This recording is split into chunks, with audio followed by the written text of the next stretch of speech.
নফল সিয়ামের মধ্যে সবচেয়ে বেশি ফজিলতপূর্ণ সিয়াম হলো আরাফাতের দিনের সিয়াম। আরাফাতের দিনের সিয়ামের ফজিলত এবং মর্যাদা সম্পর্কে সহিহ মুসলিমের হাদিসে বর্ণিত হয়েছে।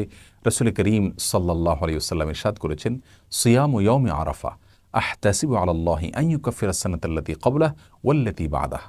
যার অর্থ হলো, আরাফাতের দিনের সিয়াম সম্পর্কে আল্লাহ সুবহানাহু ওয়া তাআলার প্রতি আমার ধারণা হলো এর বিনিময়ে তিনি 1 বছর পূর্বের এবং 1 বছর পরের অর্থাৎ অগ্রিম 1 বছরের গুনাহ খাতা এবং ছোটখাটো ভুল ত্রুটি এগুলোকে মাফ করে দিবেন। অন্য কোনো সময়ের নফল সিয়াম সম্পর্কে এত বিশাল ফজিলত এবং মর্যাদার কথা আমরা জানি না যে 1 বছর পূর্বের এবং 1 বছর পর অর্থাৎ অগ্রিম 1 বছরের গুনাহ মাফ করা হবে। আর সেজন্য পৃথিবীর বিভিন্ন প্রান্তে ছড়িয়ে ছিটিয়ে থাকা মুসলিমদের মধ্যে যারা হজে যাচ্ছেন না, তাদের জন্য আরাফাতের দিনের সিয়াম অনেক বেশি গুরুত্বপূর্ণ একটি আমল। কোনোভাবেই যেন আরাফাতের দিনের সিয়ামটি মিস না হয়, সেই চেষ্টা আমাদের সকলেরই থাকা উচিত। আরাফাতের দিনের সিয়ামের ফজিলত এবং মর্যাদা পেতে আমাদেরকে ঠিক কোন দিনে রোজা রাখতে হবে এ সম্পর্কে ওলামা একরামের 2টি মত রয়েছে।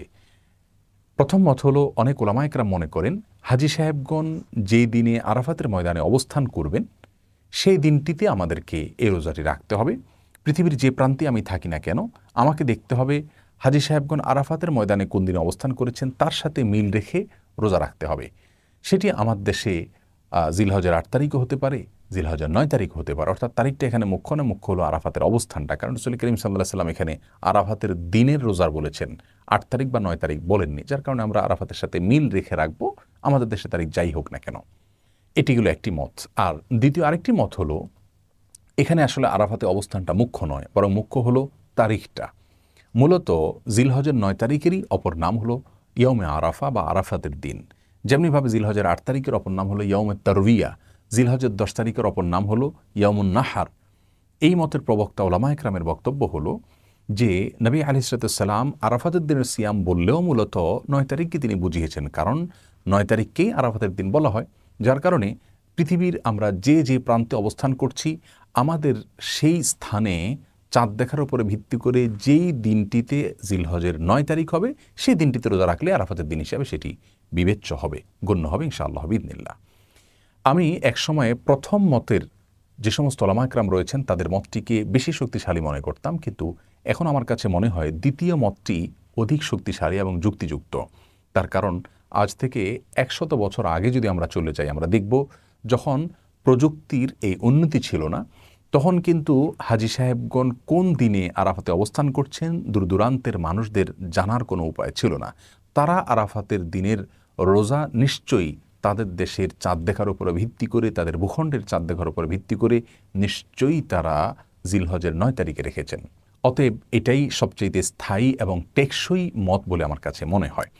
যারা প্রথম মতটিকে বেশি যুক্তিযুক্ত মনে করছেন, তারা এবছর অর্থাৎ 2020 সনে বাংলাদেশ অবস্থান করে থাকলে আগামী বৃহস্পতিবারে রোজা রাখলে আরাফাতের রোজা হিসাবে গণ্য হবে ইনশাআল্লাহ বিইذনিল্লাহ। কারণ সেই দিনেই হাজী সাহেবগণ আরাফাতে অবস্থান করবেন, তার সাথে মিল রেখে আপনি বৃহস্পতিবারে বাংলাদেশে রোজা রাখলেই ইনশাআল্লাহ সওয়াব পেয়ে যাবেন।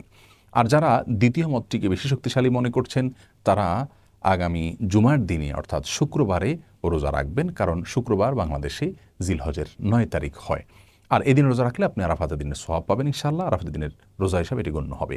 আর মনে রাখা উচিত, ওলামা একরামের গবেষণার তারতম্যের উপরে ভিত্তি করে আপনার কাছে যে মতটি বেশি যুক্তিযুক্ত মনে হয় সেই মতের উপর যদি আপনি আমল করেন, আরেকজন অন্য মতের উপর আমল করেন, তাহলে উভয়েই ইনশাআল্লাহ বিইذনিল্লাহ আরাফাতের দিনের রোজার সওয়াব পরিপূর্ণভাবে পেয়ে যাবেন। কারণ ওলামা একরামের ইজতিহাদ বা গবেষণার উপর নির্ভর করে আমল করলে আল্লাহ সুবহানাহু ওয়া তাআলা তাকে পূর্ণাঙ্গ সওয়াব দিয়ে দেন, যেমনটি বিভিন্ন হাদিস থেকে আমরা জানতে পারি। অতএব এটা নিয়ে আমাদের কোনো ধোঁয়াশা থাকা উচিত নয়। আর যদি কেউ 2 দিনই রোজা রাখেন, জিলহজের 8, 9 2 দিনে অর্থাৎ বৃহস্পতি শুক্রবার 2 দিন রোজা রাখেন, তাহলে সেটাও ভালো, কোনো প্রকার সমস্যা নেই। তো মনে রাখতে হবে যে আরাফাতের রোজা একটি, 2টি নয়। আমি হয়তো জিলহজের 1 থেকে 9 তারিখ পর্যন্ত প্রতিদিনই নফল সিয়াম, যে কোনো নফল আমল করতে পারি, সেই দৃষ্টিকোণ থেকে 2 দিন নফল সিয়াম রাখলাম আমি, সেটি ভিন্ন বিষয়। কিন্তু আরাফাতের সিয়াম কিন্তু মূলত একটি সিয়াম। সেটি হয় আপনি আরাফাতের সাথে মিল রেখে বৃহস্পতিবার রাখবেন, আর না হলে বাংলাদেশের আকাশের চাঁদের উপরে ভিত্তি করে 9 তারিখে রাখবেন, সেটি হবে শুক্রবার। শুধু শুক্রবারে শুধু জুমার দিন রোজা রাখার উপর হাদিসে নিষেধাজ্ঞা থাকলেও এক্ষেত্রে সেই নিষেধাজ্ঞা থাকবে না, বরং এটি নিষেধাজ্ঞার আওতার বাইরে থাকবে, কারণ এটিকে আপনি জুমার দিন হিসাবে রাখছেন না, বরং আরাফাতের দিন হিসাবে রাখছেন ইনশাআল্লাহ বিইذনিল্লাহ, যার কারণে এটি সেই নিষেধের আওতায় থাকবে না। আল্লাহ সুবহানাহু ওয়া তাআলা আমাদের সকলকে আরাফাতের দিনে নফল সিয়ামের যে ফজিলত এবং মর্যাদা সেটা নিজের করে নেওয়ার তৌফিক দান করুন। আসসালামু আলাইকুম ওয়া রাহমাতুল্লাহি